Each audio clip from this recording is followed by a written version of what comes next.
Now, we understand that the next speaker is going to be Israel's ambassador to the United Nations, Gilad Erdan. Let's listen.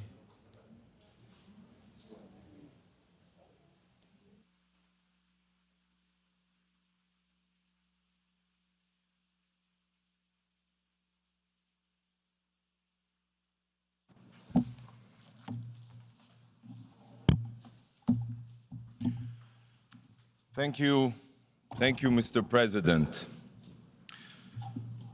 Distinguished colleagues, we are gathered here in this hall today as a result of a resolution called Uniting for Peace. Sadly, this emergency session has nothing to do with peace. Every member state here today who is convinced that we are about to discuss yet another round of conflict in the Middle East, another dispute between Israel and the Palestinians, is wrong. The October 7th massacre and what ensued has nothing to do with the Palestinians. Nothing. It has nothing to do with the Arab-Israeli conflict or the Palestinian question. This is not a war with the Palestinians. Israel is at war with the genocidal jihadist Hamas terror organization. Only. It is the law-abiding democracy of Israel against modern-day Nazis. These are the facts. Hamas do not care about the Palestinian people. They do not care about peace or dialogue. Hamas has only one goal: to annihilate Israel and murder every single Jew on the face of the earth. Their original charter makes this very clear. I'll read you a few lines. Israel will exist and will continue to exist until Islam will obliterate it. Another quote, there is no solution for the Palestinian problem except by jihad. Another quote, the day of judgment will not come about until Muslims fight Jews and kill them. Friends, on October 7th, it became clear to the entire world that Hamas's charter was not a compilation of empty words. It was an action plan, an action plan. Imagine a bright sunny day, clear skies, music in the air, young people are dancing, a rave, a concert for peace. Yes, for peace. It is early morning on the holy Sabbath. The sun has just risen to mark a new day. It is also a festive Jewish high holiday, Simchat Torah. Simchat Torah means the joy of the Torah, where we celebrate the book of books, our holy Bible. And then, in one split second, this idyllic Eden became hell on earth.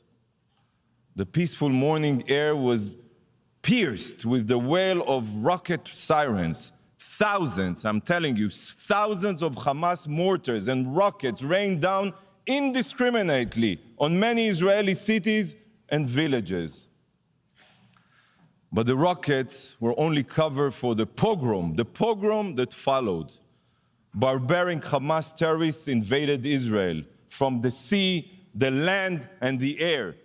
They came with one purpose only: to savagely murder every living thing they encountered.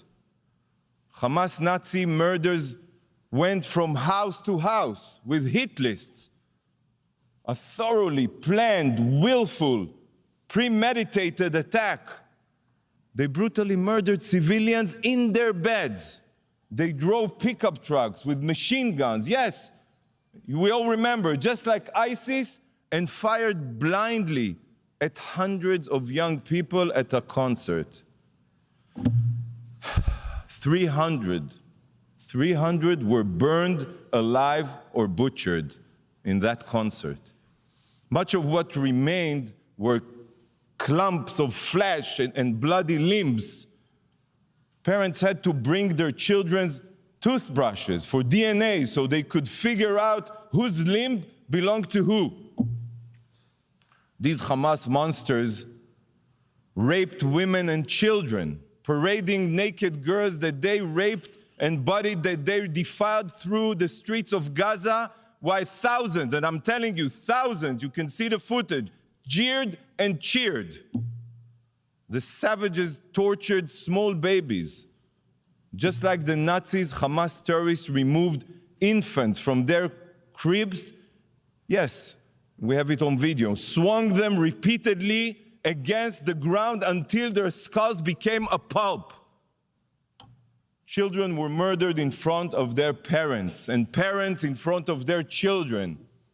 I've seen a video of a terrorist filmed by himself, who tossed a grenade into a bomb shelter with a father and his two young boys inside.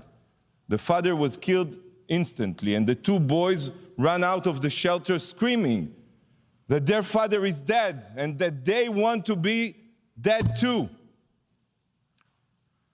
All this is occurring, believe it or not, as the monster who murdered their father calmly helps himself to the contents of the family's fridge. Yes, no horror movie compares to the pure brutality that Hamas carried out. No, none. Amit Man, a 22-year-old from Kibbutz Be'eri, and a paramedic for Magen David Adom, Israel's Red Cross. She dedicated her life, literally, and you will understand why, to saving others. When the Hamas monsters invaded the kibbutz, Amit ran to the clinic to treat as many wounded as she could. For hours, Amit worked non-stop trying to save lives. She knew the sadistic terrorists were outside her clinic because she heard the gunfire, but she stayed there. She was committed to saving lives, not running away.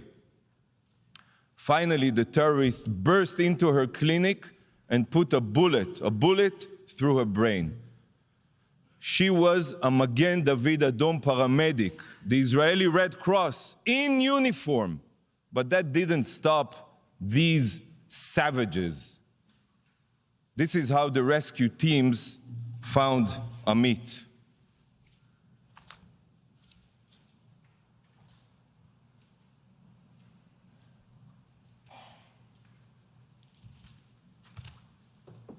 Ambulances were set on fire. Not one, many. Dozens of Magen David Adom medical teams were intentionally targeted on their way to tend to the wounded. And many other paramedics were murdered. Barzilai Hospital in my hometown city, Ashkelon, in Israel, suffered direct hits from Hamas rockets. Not for the first time. Hamas has been deliberately firing rockets at it for years, intentionally. Yet, not a single condemnation of this barbarity has been mentioned here. Not here, not by the Security Council, not by the Secretary General, and not by this absurd resolution. It seems that hospitals and medical teams only need to be protected as long as they are not Israeli. The hypocrisy is beyond belief, beyond belief. The brutal ISIS-like monsters abducted over 220 hostages from Israel and dozens of other countries, including babies, children, persons with disabilities, the elderly, and Holocaust survivors. Kfir Bibas is 9 months old. 9 months old, and he's being held right now in Gaza as a hostage. 9 months old. What barbaric terrorist can do such a thing? And together with him, 30 other children.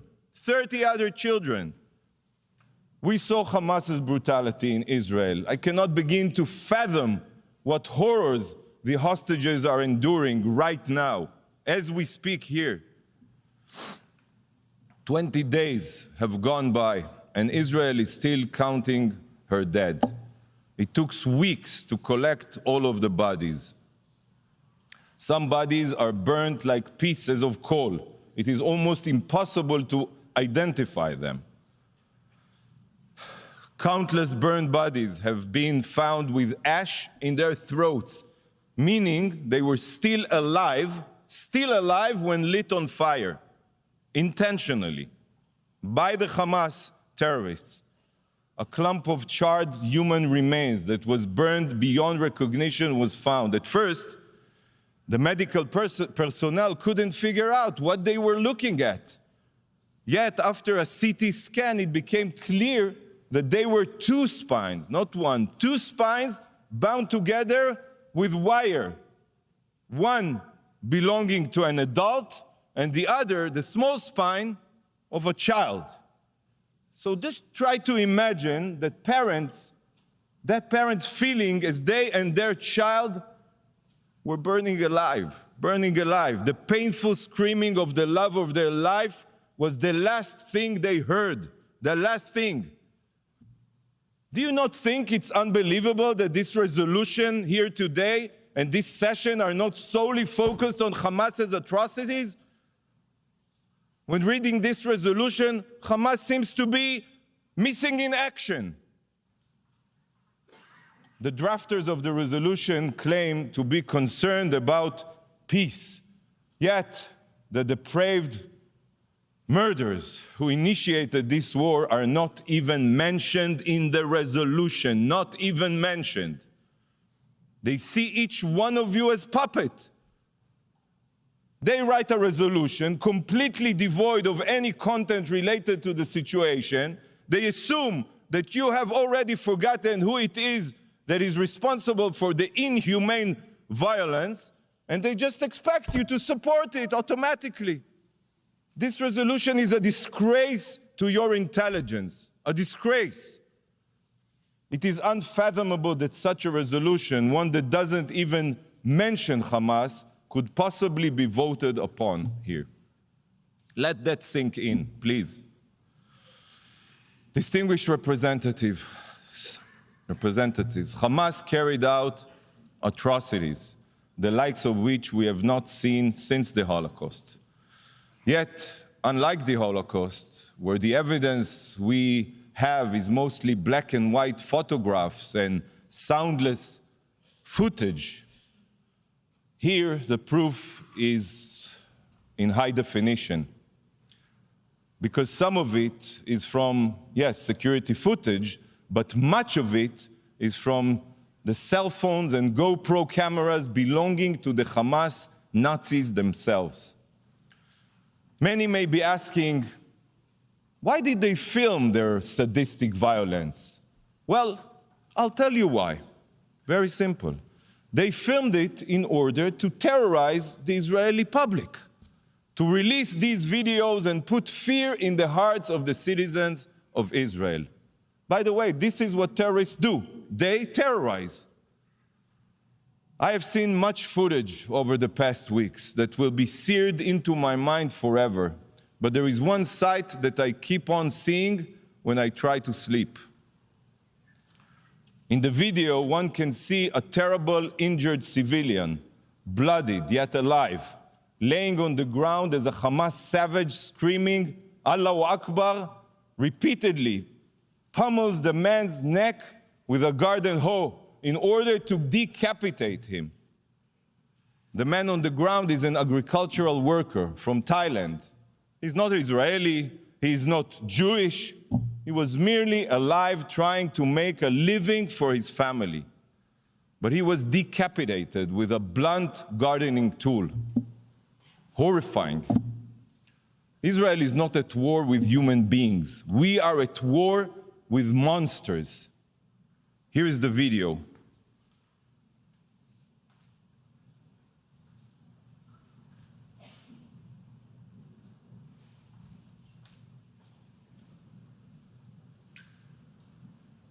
بس هات سكينة هات سكينة هات سكينة هات سكينة أنا اللي عليك أنا اللي عليك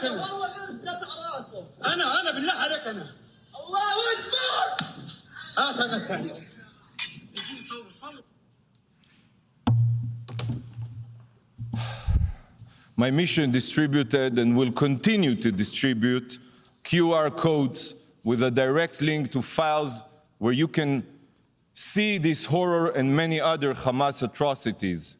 What you see here are not pictures from Auschwitz, but Israelis raped, butchered, and burned alive.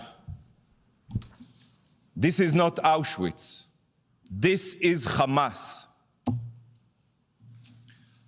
There are no words in the English language, in any language, to describe the evil that we all just witnessed. And the reason it is not describable is because it has no place among humankind. Over 1,400 have been slaughtered, 1,000 injured, and over 220 hostages are being held right now by Hamas ISIS terrorists. To say that this is Israel's 9/11 would be an understatement. Proportionally, the death toll of this atrocity is 15 times bigger than 9/11. By the way, our enemies are not 7,000 miles away, they are 7,000 feet away in our own backyard. So for this reason, Israel's mission is to eradicate this evil from the earth. Eradicate. ISIS was the Islamic State of Iraq and Syria, and Hamas is the Islamic State of Gaza. So just as was done with ISIS, Hamas must be no more. Our goal is to completely eradicate Hamas's capabilities, and we will use every means at our disposal to accomplish this. Not for revenge, no. Not for retaliation, no. But to ensure that such depravity, such atrocities never occurs again. Israel is at the forefront of the war on radical jihadist terror. And if Israel doesn't succeed in obliterating Hamas's terror capabilities, the whole world will pay the price. Hamas's genocidal ideology, just like ISIS, Al-Qaeda, or the Ayatollah regime in Tehran of Iran, is not just about destroying Israel. You all know it. It is ultimately about world domination. It is about bringing the jihad war to the soil of each and every one of your countries. They will not stop until they murder all of the infidels, as they call us. Colleagues, for the past 16 years, the international community and the UN have been complacent to Hamas's terror buildup in Gaza. Complacent. The world has kept its head in the sand as Hamas embedded its missiles and rockets deep within and under the civilian population of Gaza. It accepted an absurd reality that a law-abiding democracy could live side by side with cancerous genocidal terrorists that fire tens of thousands of missiles indiscriminately at our civilians, unprovoked.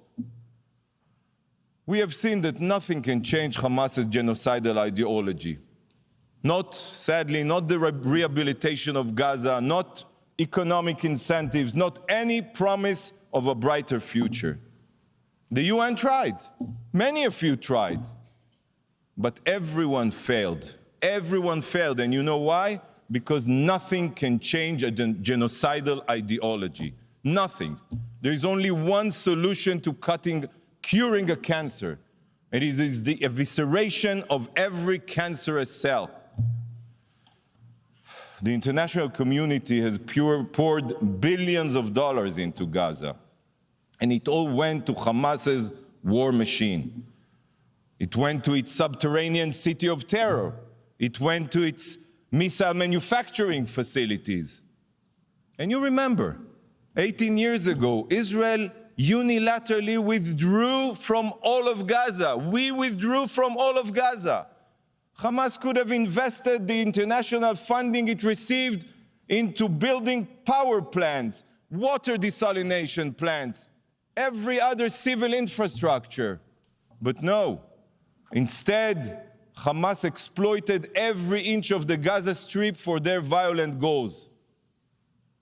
Because to Hamas, Gazan civilians are nothing more than mere cannon fodder, human shields who in death become pawns for Hamas's libelous propaganda campaign.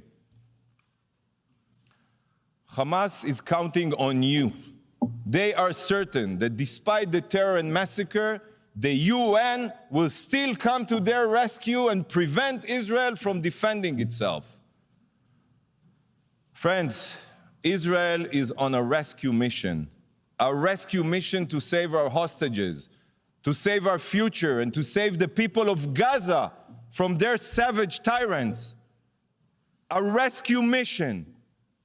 And colleagues, the rescue mission can end quickly. Now, it can end now. No need for complicated, empty resolutions. It can end now.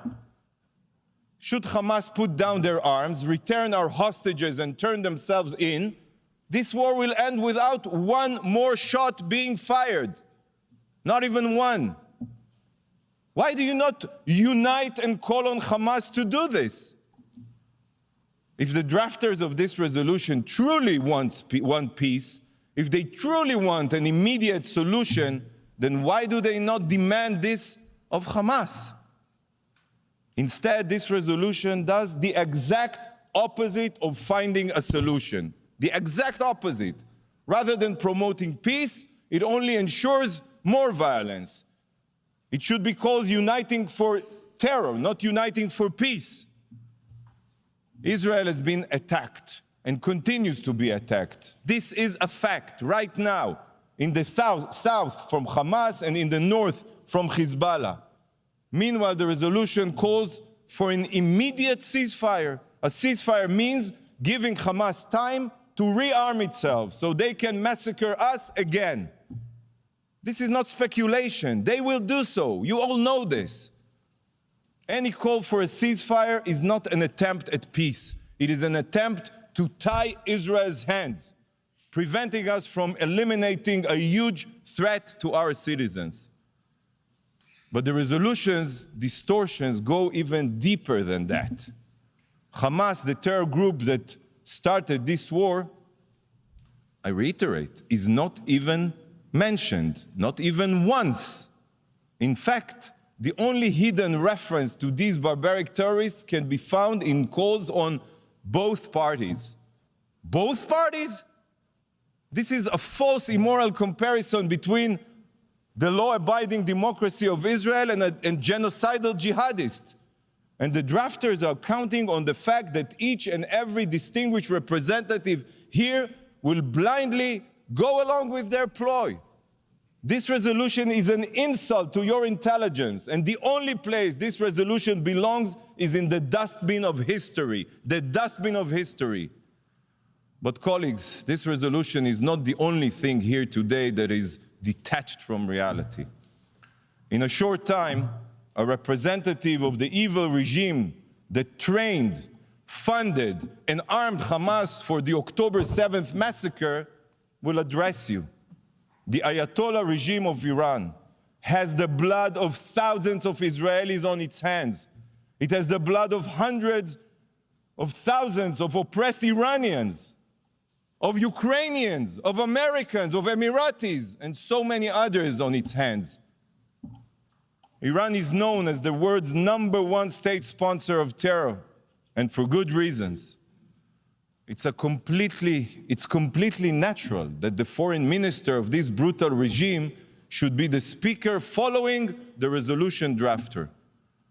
The country with a Nazi ideology of annihilating Israel publicly says, stands in solidarity with its proxy Hamas, which shares the same Nazi ideology and aims for our destruction. This is completely understandable. Indeed, mere days ago, he spoke with the leaders of Hamas and its twin terror group, Palestinian Islamic Jihad, praising them for the slaughter. And today he is here to fill your ears with poison. Indeed, uniting for peace, uniting to butcher every Israeli to pieces. This man, the mass murderer or any other representatives of the terror regime in Iran has no place at the UN, let alone in the family of nations. It is a moral stain on the UN and the values it was founded upon. Distinguished colleagues, this week the UN celebrated its 78th birthday. Yet, looking at this resolution and the honorary guests hosted it today in these halls, this organization has shown that it is so broken, so morally corrupt, that I do not have high hopes that it will make it to 90, let alone 100. I'm just a realist. Today serves as the clearest proof that this body is bleeding its relevance, legitimacy, and justification. What we are witnessing today is a desecration of what the UN was meant to be. Following the horrors of the Holocaust, this institution was established to prevent atrocities from repeating themselves. Yet, in these very halls, we have perpetrators of the most grotesque human rights violations and crimes against humanity who also exploit their power and so-called members of the family of nations only to single out law-abiding democracies such as Israel. If this organization wants to maintain any shred of legitimacy, it is imperative that you, please, distinguished representatives, no longer play along with this farce of anti-Israel double standards. Vote against this biased resolution. Stand on the right side of history. Don't stand with the genocidal jihadists committed to your destruction. Rise above internal political considerations and do what is moral and right. Mr. President, Israel will not stop fighting for the truth, even if we remain the sole voice of reason in these halls. Israel will continue combating the genocidal terrorists committed to our destruction. We will not rest until Hamas is obliterated and our hostages are returned home. And we will bring them home. I will conclude with a moment of silence for all the victims of Hamas's atrocity. If the supporters of this resolution choose to ignore the victims in their text, I will pay respect to their memory.